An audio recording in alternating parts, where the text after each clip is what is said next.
Good morning. Today we're going to start Julius Caesar. We're going to kind of go over some of the just basics of the early parts of the play.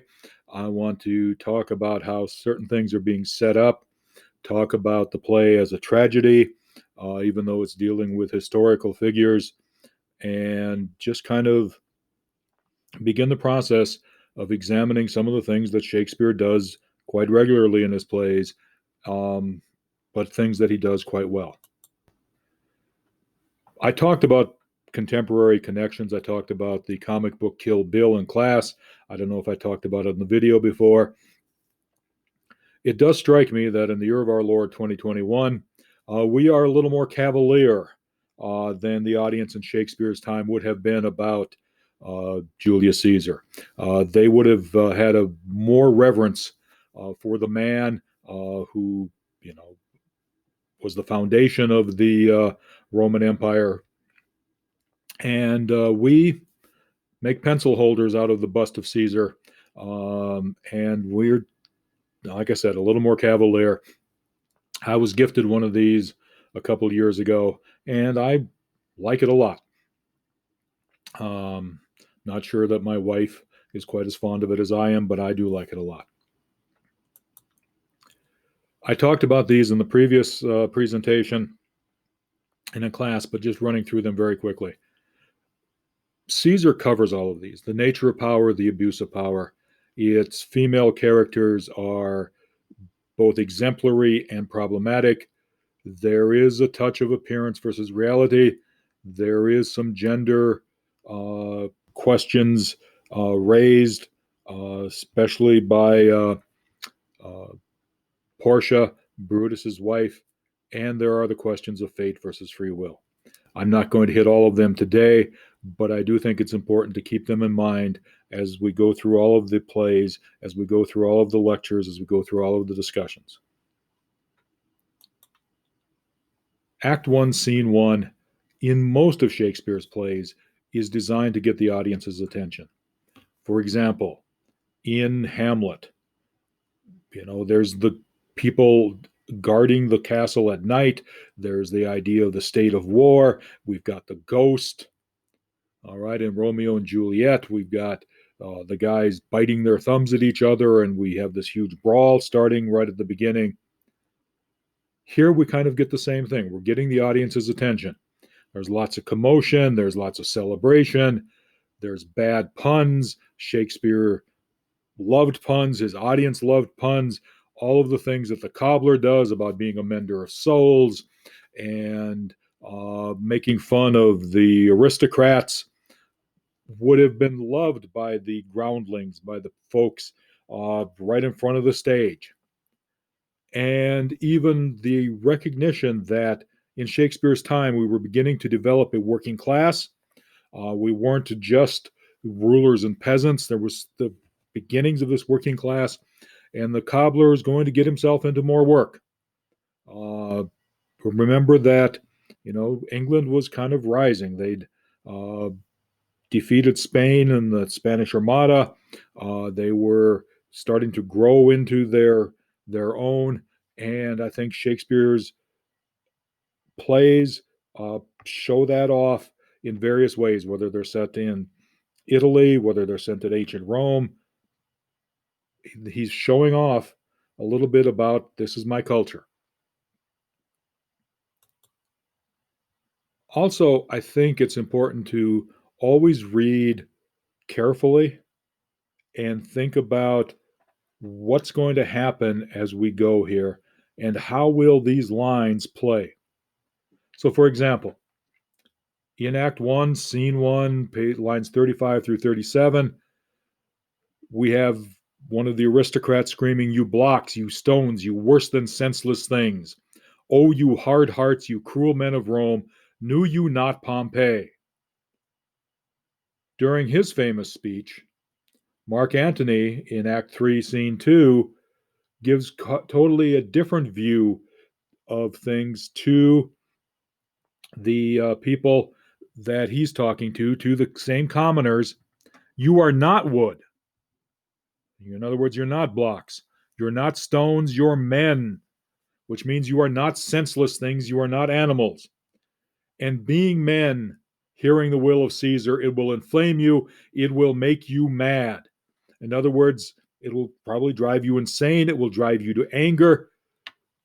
It's just the opposite of what was going to happen, where the leaders of Rome, the elite of Rome, the upper class of Rome was driven insane by Caesar and were angry by the celebrations of the poor working class.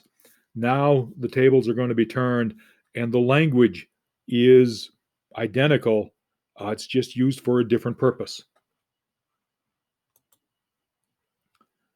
The role of the supernatural. We have the beginning scene where Antonio is going to run through this race, and he's going to be carrying this switch, and women would be at the front of the lines here, and whoever was struck by one of the people carrying the switches during the race were going to be given we're going to become pregnant. They were going to be made fertile. Notice also that in Shakespeare's language and in Caesar, it's Calpurnia who is automatically viewed as sterile. She is automatically reviewed as the one who is unable to give birth. We're not going to talk about Caesar being unable to do that. Caesar has to be the guy. He has to be virile. Calpurnia is the one who is unable to give birth. And again, please remember that the idea of giving birth, the idea of having a natural heir, England had just come through kind of a tough transition from Elizabeth to, was having a tough transition during this time with who's going to replace Elizabeth, those sorts of things. So the idea of an heir was important. Also, the famous line, "Beware the Ides of March," the soothsayer. So the supernatural was something that actually was a big deal. However, Cassius reminds us that the fault is not always in our stars. It is not always fate. Okay? That humans are sometimes the masters of their fates. And being the masters of their fates, they bear responsibility for being in the positions they're in. And in this case, he and Brutus bear responsibility for being in the subservient position that they don't want to be in. Okay, let's talk about Caesar a little bit. On the one hand, you have Mark Antony revering Caesar, treating Caesar as a king, perhaps treating Caesar as a god. When he says, "Do this, it shall be performed." It's kind of a godlike thing. Okay, and remember, James and Elizabeth and whoever all else, Shakespeare was the kings of England, were ruling by divine right. On the other hand, Shakespeare's opponents were talking about what makes him so great. Why should he keep us in servile fearfulness? What meat is he eating that makes us great? Okay? How is it that the gods have blessed him far above the rest of us? And remember, Rome had the idea that this is a republic, not a kingdom, but a republic. The idea of Cincinnatus leading Rome to victory and returning to his plow. That was a big chunk of what Rome viewed itself as. Shakespeare is aware of that. But then it moved into the Roman Empire. Caesar, perhaps the start of it, but certainly his nephew Augustus, Octavian. And those dynamics were known in Shakespeare's time, and those dynamics come into play in the United States in the year of our Lord 2021, in the year of our Lord 1957, when I was born, and throughout American history. Are we like Rome? And Washington was called the American Cincinnatus. He voluntarily gave up power. This link is there. But to go back to Caesar, what's made him so great? And why is he keeping us in servile fearfulness? And notice that people like Cassius and the other elite of Rome are viewing Caesar far differently than the common folk of Rome, at least in Shakespeare's play. All right? At least in Shakespeare's play. This, despite the fact that it's based on a real character, a person who actually lived, falls into the idea of a tragedy. And in the classic definition of a tragedy, there's usually 4 points. 3, actually. It has to be a person of high station. This person of high station has to be brought down. He is brought down, and it's almost always a he, is brought down through a character flaw. And I've added this as the 4th, that character flaw is usually hubris. I'm going to add 2 of my own things here. Number 1, it is preventable. As we go through this play, Caesar should have been able to avoid his own assassination, and Brutus and Cassius should have been able to avoid their defeat at the end. And we're going to talk about conflating Brutus and Cassius on next class period or Wednesday. It should have been preventable. Usually it's the character flaw that prevents the person from seeing how to get out of the situation. Also, spoilers may not matter. The vast majority of people who would watch an ancient Greek tragedy, the vast majority of the people who would watch a Shakespearean play probably knew the plot. It was how the characters were developed. It was, is there a new way to view this? Nobody sitting there didn't know that Caesar was going to be assassinated, didn't know that Octavian and Antony were going to win at the end. Spoilers don't matter. It's the idea of how did the tragic flaw, or in this case, the tragic flaws, lead to the characters, multiple characters' downfalls. Okay.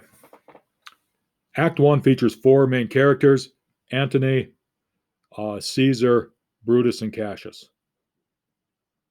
Take a few minutes, open up a new document in the Google Drive daily writing folder, and you can pause the video right here. But which one shows the most hubris? Provide some concrete examples to support your answer. Give me a paragraph. In class, I'm going to be giving people about 7 to 10 minutes to finish this up. Okay? Give me a solid paragraph or 2. Which one shows the most hubris and why? The tragedy setup, especially the preventable part. Right? Also the hubris part, I guess.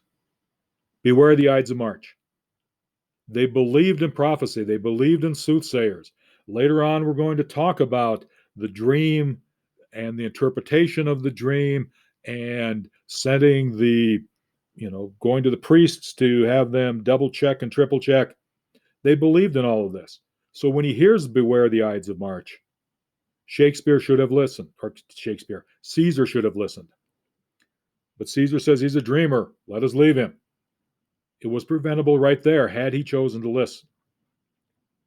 Later on, Jan Cassius has a lean and hungry look. He thinks too much. Such men are dangerous. But again, we've got the pride. I fear him not.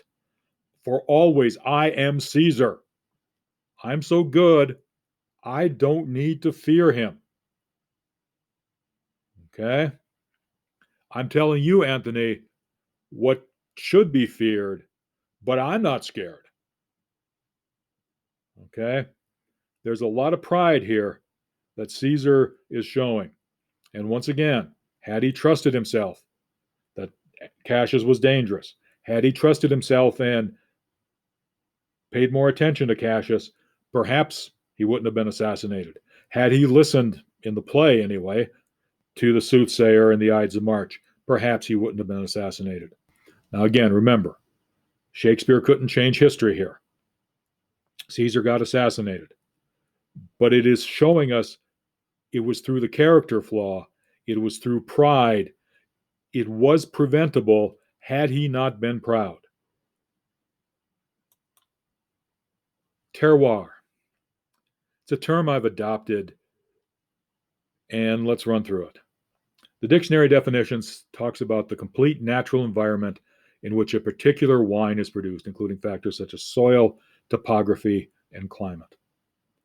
For the purposes of literature, I'm just going to define terroir as the role of the setting in developing the characters and theme.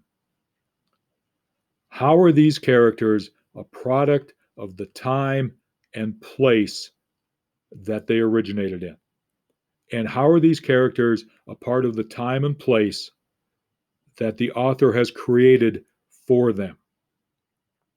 I think that Brutus and Cassius and Antony and Caesar are part and parcel, are products of the Rome that Shakespeare has created. I don't know why I went to the cliche of part and parcel. I apologize. On the textbook, page 897, talks about Rome as a central protagonist. It uses the quote I have on top here, quotation I have on top. Brutus had rather be a villager than repute himself a son of Rome under the hard times, the hard conditions as this time is like to lay upon me. Please note that I have a typo here. Please, when you do your papers, work hard to avoid typos, especially one like this one, where a proofreading should have caught it because spell check's not going to. Okay? Antony talks about Cassius being a noble Roman and well given. And the idea that these men were noble and that he wants to be a son of Rome, which made him a superior person to the mere villagers outside of Rome, to the people in the provinces, to the people out in the colonies. It's important to understand that Rome is central, and being a Roman is central, and the idea of honor, and the idea of virtue, and the idea of, stiff upper lip for the British, but the idea of, noble stoic behavior, and we'll talk about stoicism later on as well, is a big chunk of Brutus in particular. Terroir Part 3. Thou hast lost a breed of noble bloods. When went there by an age since the great flood, but it was famed with more than one man? When could they say till now that talked of Rome, that her wide walks encompassed but one man? Rome and the Republic, Rome and the tribunes, and Rome and the Senate, and Rome in everything was about more than one man until Caesar came along. And for Brutus and for Cassius, trying to link themselves back to that tradition is a big chunk of this play. Now, whether Cassius is always noble, whether Brutus is always noble, we're going to talk about that as we go. Whether Caesar is noble, we're going to talk about that here a little bit. Whether Antony is noble, we'll talk about that as well. But how were they playing with the city? How did the idea of Rome create the characters, imbue them with character qualities? And Terroir Part 3, let's talk some mythology. Aeneas, our great ancestor, did from the flames of Troy upon his shoulder the old Anchises bear. So from the waves of Tiber did I the tired Caesar. And this man is now become a god. Let's remember very quickly that a lot of people in the audience would have been familiar with Virgil's poem, the Aeneid. The Aeneid is a poem written during the reign of Octavian, written to tie Troy to Rome, written to show that Rome was greater than ancient Greece. Rome easily, militarily overpowered Greece, but Greece's culture, Greece's religion overpowered Rome. And the poet Virgil, by retelling the tale of the Aeneid, gave Rome its own epic. And that epic was about the character Aeneas. And Aeneas was the only one who survived Troy, the only person inside the walls of Troy who survived. In the Iliad, there's a line about he's destined for greatness. Virgil took that line and created this epic. And this epic does several things. It gives Aeneas defeats a character who's like Achilles, who was the great hero of Troy. Aeneas shows that he's virtuous and that he is better than that Greek character, that bloodthirsty character Achilles. He's got this family connection. His father Anchises had an affair with Aphrodite. And so Aeneas is half mortal because he's the offspring of Anchises and Aphrodite. Anchises is not a god. Anchises is old and infirm. Aeneas carries him away. And Aeneas also carries away the household gods. He is a man steeped in virtue, steeped in family.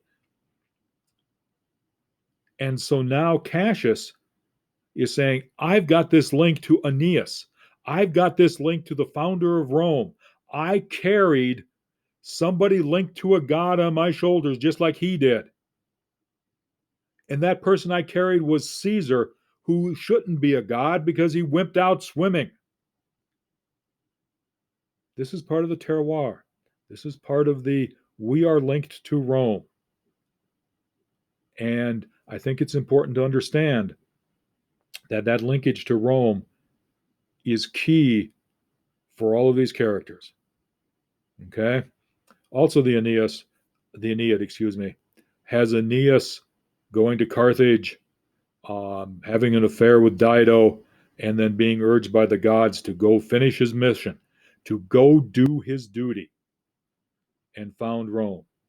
And if you remember anything about world history, Rome and Carthage were the great enemies for a big chunk of time in the Mediterranean world. And so not only does Virgil try to link Aeneas to Troy and to show that Rome was better than Greece, it explains the conflict with Carthage and why it has these ancient roots and why Carthage had to be destroyed, why Rome had to destroy Carthage. Okay, so I think that's about as far as I want to go with this. Those of you who have had me in class before know that I will talk about mythology every chance I get, that I will tell the story longer than it has to be. I think I just accomplished that once again here. Hope everybody has a good weekend who's watching this. I hope to see you all in class on Monday.